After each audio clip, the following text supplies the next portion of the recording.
É o seguinte, quando você tem desidratação, as suas células chamadas mastócitos liberam um neurotransmissor chamado histamina. Essa histamina provoca asma. Esta histamina provoca alergia. Esta histamina provoca dor. Então, asma, histamina, dor, asma, alergia, dor, tudo tem uma causa só, que é a liberação de histamina pelo mastócito. E como é que é o melhor jeito de se liberar histamina?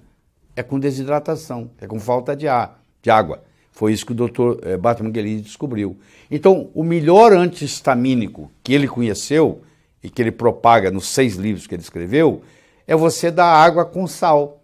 Água com sal, de preferência sal integral, mas se não tiver sal integral, você pode usar o cloreto de sódio, é melhor do que dar água sozinho, tá? E isso aí vai ter uma ação antihistamínica e vai cortar a crise de asma, vai cortar a crise de alergia e vai cortar a crise de dor. No momento que você sofre um processo de desidratação, você estimula a produção de um neurotransmissor chamado histamina. Então você vê, por exemplo, uma criança ou um adulto com asma, você vai tratar a asma com antihistamínicos, porque a histamina está elevada. Ora, uma criança desidratada, ela tem um aumento de histamina. E esse aumento de histamina provoca a asma, provoca alergias, provoca dor. Se você pegar uma criança que está começando uma crise asmática e for capaz de hidratá-la com água e sal, que é o que o Dr. Batmanghelidze usava, você vai ver que essa criança, ela se interrompe essa crise que estava vindo. Eu acho que uma dor, você quer diminuir uma dor, você toma, vamos supor, 3 copos d'água com um pouquinho de sal, aguarda um período, que é o que ele fez com esses 3.000 prisioneiros, e o resultado é espetacular.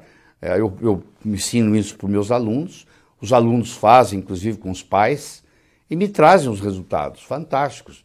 Pessoas que, de repente, acabou a dor de cabeça, etc. e tal.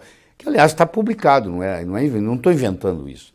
O Dr. Batmanghelidze já colocou isso. E não é à toa que ele escreveu 6 livros importantíssimos sobre água, água no tratamento da asma, água no tratamento da alergia, água no tratamento da dor, água no tratamento das doenças autoimunes. E existe uma doença, um estado, melhor dizendo, chamado fibromialgia, que dói aqui, dói ali, dói acolá, o corpo inteiro. A pessoa tem uma dor, às vezes, que não consegue nem andar mais, de tanta dor que tem. E muitas vezes isso é causado por um processo de desidratação. Você coloca essa pessoa num regime de água e sal, e a melhora da dor é como se você tirasse com a mão. Há uma hemoconcentração do sangue na hora que você está desidratado, e essa hemoconcentração, o sangue fica, que o leigo chama de mais grosso, mais difícil de circular, mais difícil de levar oxigênio para o cérebro. Faltando oxigênio no cérebro, a pessoa fica meio desorientada, pode chegar até a desmaiar, e faltando oxigênio no sangue, porque ele está concentrado e não está circulando bem, todos os órgãos do corpo serão comprometidos. No momento que você começa a ingerir a água, você começa a fazer uma diluição do sangue, o sangue flui com mais facilidade, muda as propriedades reológicas, que chama do sangue, mudam, e esse sangue agora começa a fluir com mais facilidade e volta a circular melhor no cérebro, no coração, no fígado, e a pessoa tem uma melhora daquele estado. Como o cérebro ele depende muito da água, porque 70% do nosso cérebro é água. Então, quando você tem uma desidratação cerebral, você tem confusão mental, o circuito não funciona bem, o pensamento, a velocidade do pensamento não funciona. Então, tudo isso aí interfere. Então, você toma 1, 2, 3 copos d'água e você fala assim, mas eu esqueço de tomar água. Então, eu vou te dar um macete. Quando você for tomar água, por que você não toma 3 copos de uma vez? Se você esquecer depois, não tem importância. Você já tomou 3. E se a pessoa já tem uma obstrução da coronária, que é só um fator a mais para desencadear uma angina, esse fator a mais pode ser, por exemplo, uma desidratação, que vai diminuir o fluxo de oxigênio para todos os órgãos, inclusive o coração. O coração cobra 5% para trabalhar. O que quer dizer isso? 5% do sangue que o coração bombeia volta para ele para irrigá-lo. Então é como se ele trabalhasse cobrando 5% da produtividade, ele ganha um percentual nisso.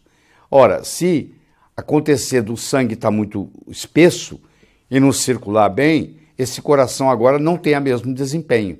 Ele começa a ter problema, falta oxigenação no miocárdio, no músculo cardíaco, e essa falta de oxigenação no músculo cardíaco leva à angina, que é uma das manifestações de isquemia no coração, que se não for tratado, pode evoluir para infarto do miocárdio e, inclusive, morte súbita.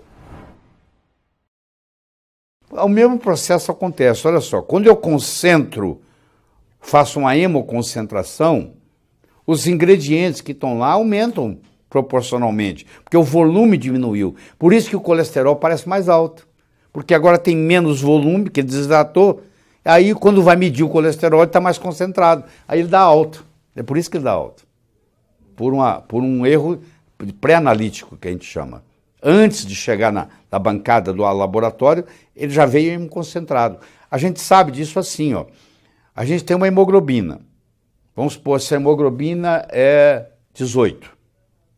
Eu multiplico ela por 3, dá 54. Então, o seu hematócrito tem que ser 54. O hematócrito, no exame de sangue, ele tem que ficar em torno de 3 vezes a hemoglobina. Se você tem uma hemoglobina de 18 e tem um hematócrito de 60, só para exemplo aqui, você está desidratado, porque você está hemoconcentrado. Se você tem uma hemoglobina de 18 e você tem um hematócrito de 50, você está hemodiluído. Você bebeu água demais. Porque também tem gente que bebe água demais. Até a água mata. Se eu tomar demais, eu também morro. Então eu tenho que saber. Em torno de 6 a 8 copos por dia. Dependendo do seu peso, do seu tamanho, etc. E tal. O meu pâncreas desidratado, ele produz menos insulina. A funcionalidade dele é comprometida. Então ele vai produzir menos. A resistência insulínica depende da hidratação. Se o meu corpo está desidratado, eu tenho mais resistência insulínica. Se eu tenho mais resistência insulínica, eu preciso de mais insulina. Se eu preciso de mais insulina, o meu pâncreas vai trabalhar mais. Uma hora ele vai entrar em exaustão e aí vai vir o diabetes.